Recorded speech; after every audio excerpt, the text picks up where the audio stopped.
Hello ladies and gentlemen, my name is Destiny and welcome back to my channel. So in today's video, we're going to go ahead and start off with building the chat application. And in this one, we're going to go ahead and create a Django project, set up our settings.py and display a simple template on the homepage. So if you want to see more videos like this, do make sure to drop a like and consider subscribing, as it will really mean the world to me. So without any further ado, let's go ahead and get started.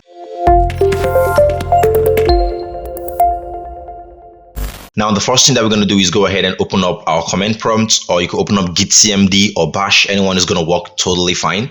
Now, I want to go over to my desktop and I'm simply going to say cd into desktop. Now, you need a couple of requirements to get started. The first thing that you need is Python. And as you can see over here, I've got Python 3.9.1 installed.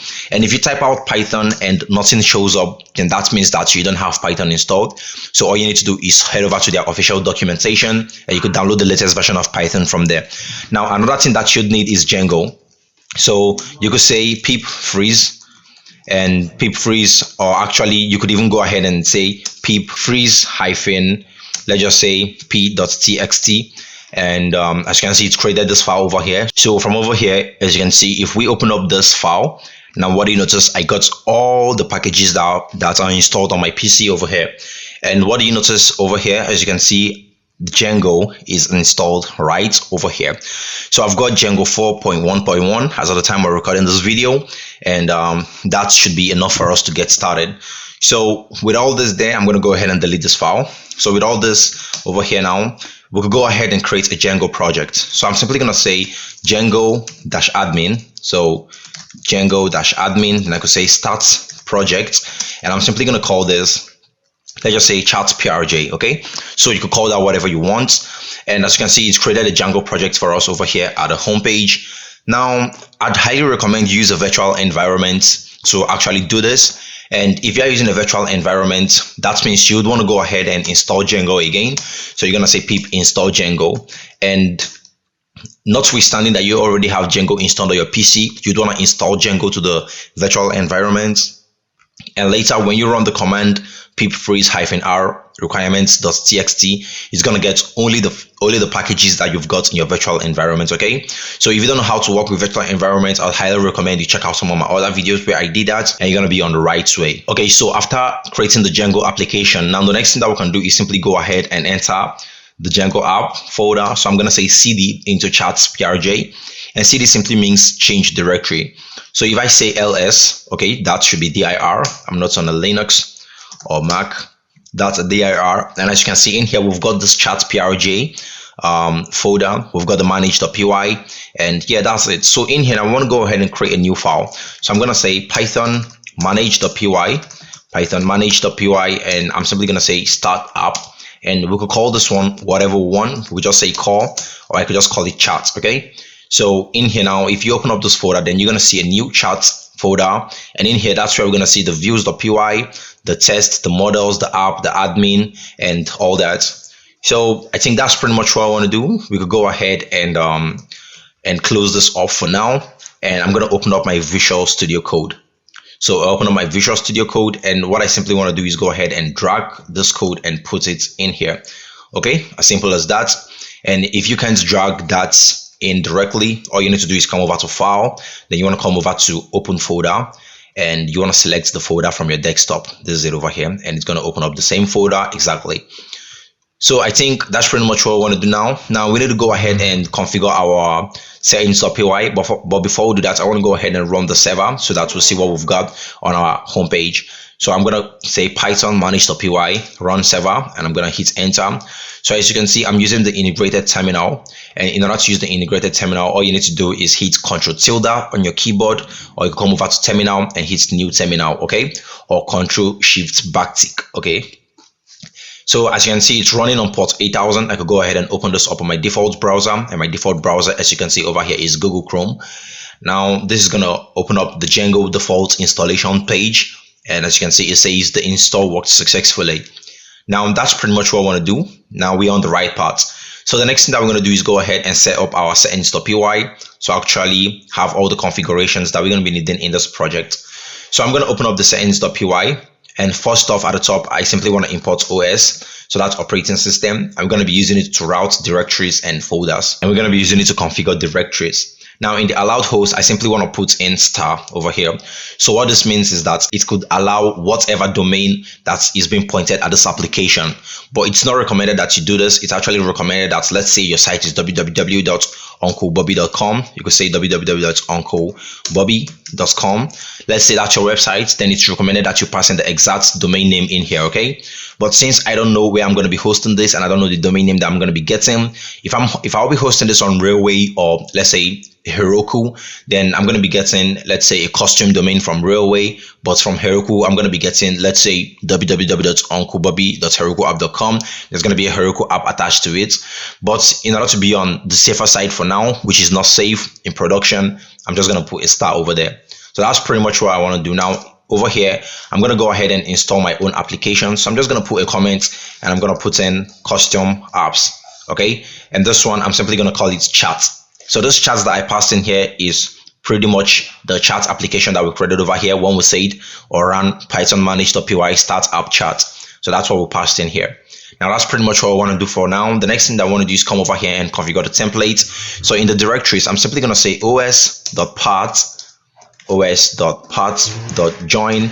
And what do we want to join? We want to join the base directory, and we're going to be joining it with a folder that we're going to call templates. Okay, so you can call this whatever you want, then make sure that the folder is called whatever you pass in here. So now we'll have a folder that's going to be called templates. All we need to do is copy the name, then we're going to come over here and create a new folder, and we're going to paste in the templates name. So that's it. Now when we've done this, there is a couple of things that we're going to install. And also take notes, you could work with Postgres, that's totally up to you. And there is one more package that I'd want to get, and that one is going to be import exports. So I'd highly recommend you use import exports if you're going to be building a really large project and you'd want to, let's say, import maybe users or email addresses to your admin section or something. That's really going to come in handy, okay? So after we've done this, let's go ahead and install or set up the static files, I'd say. Now, just over here where we've got a static URL, we need to create a new one, and this one is going to be static_root.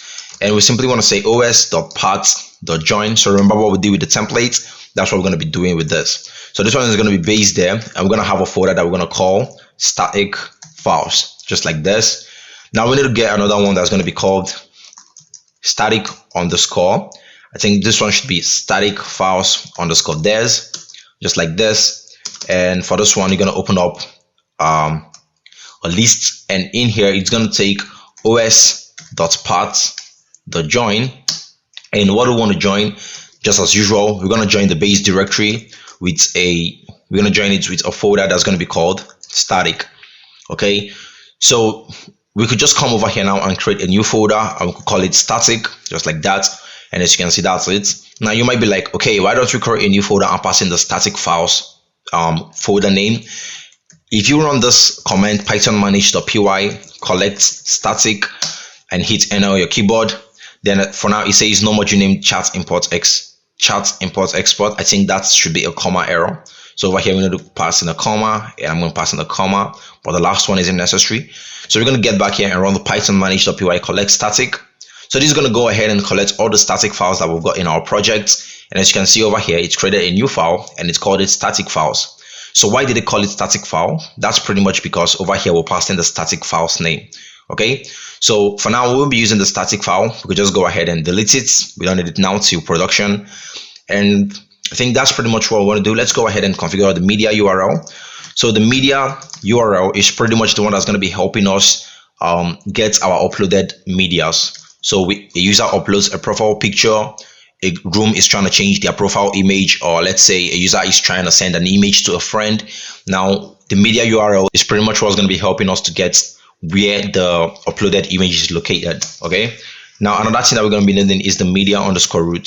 So media root, and okay, what is that? That's media root. Now over here we could go ahead and pass in os.path.join, and as usual I'm going to be joining the base directory with a template that's going to be, or rather a folder that's going to be called media. Okay, so now we could go ahead and create a new file or a new folder over here and call it media, but that's not necessary because when we go ahead and upload a file, it's going to automatically create that folder and it's going to put whatever file that we're trying to upload in there. Okay guys, I think that's pretty much it. Now there's one more thing I'd want to use, and that's going to be a custom admin panel, and that one is Jasmine. So if I come over here and run python manage.py run server, as you can see over here, we can actually refresh this and it works exactly the same way. But if I say /admin, wherever I come over to /admin, what do you notice? It says operational table, blah, blah, blah, Django underscore session. So it's looking for a table that's called Django underscore session. And not even only Django underscore session, it will be looking for some other tables. Now, in order to get rid of that error, what we simply need to do is run python manage.py make migration. Okay, so you run python manage.py make migration on your terminal, and that didn't actually make any migration. That's because we don't have anything in our models yet. So whenever you want to start messing around with your model, whenever you make any changes or alter the table, then you want to run python manage.py make migration. But the exact command that we're looking for now is python manage.py migrate, and it's going to go ahead and apply all the migrations and create tables for us in our database. And right now, if you go ahead and run the server, then we're going to get rid of that error. Obviously, you're going to see it right now. So as you can see now, the error is gone.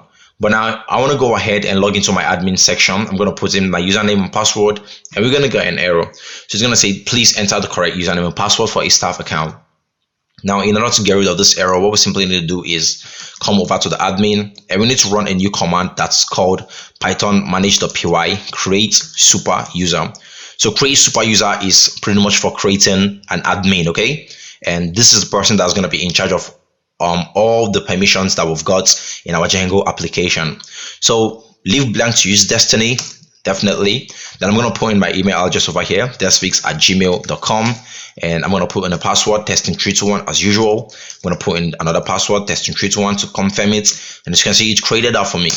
So if I go ahead and run the server again, then you can see now I can log into the admin again. Okay guys, what do you notice? As you can see right now, I am logged into the admin, and right now we've just got two classes over here. Okay, now we're going to go ahead and change this admin model, and we're going to be doing that in the next video. So I think that's pretty much what we're going to be doing in this video. In the next one, we're going to change the admin model, and in the next one, we're going to go ahead and start creating templates and writing models for our chat application. I hope you guys enjoyed this video and learned something new. In the next video, we're going to go ahead and start working with some really cool things. Hopefully, I'm going to see you guys there. To make sure to drop a like, consider subscribing, as it really mean the world to me. Until then, my love, peace out.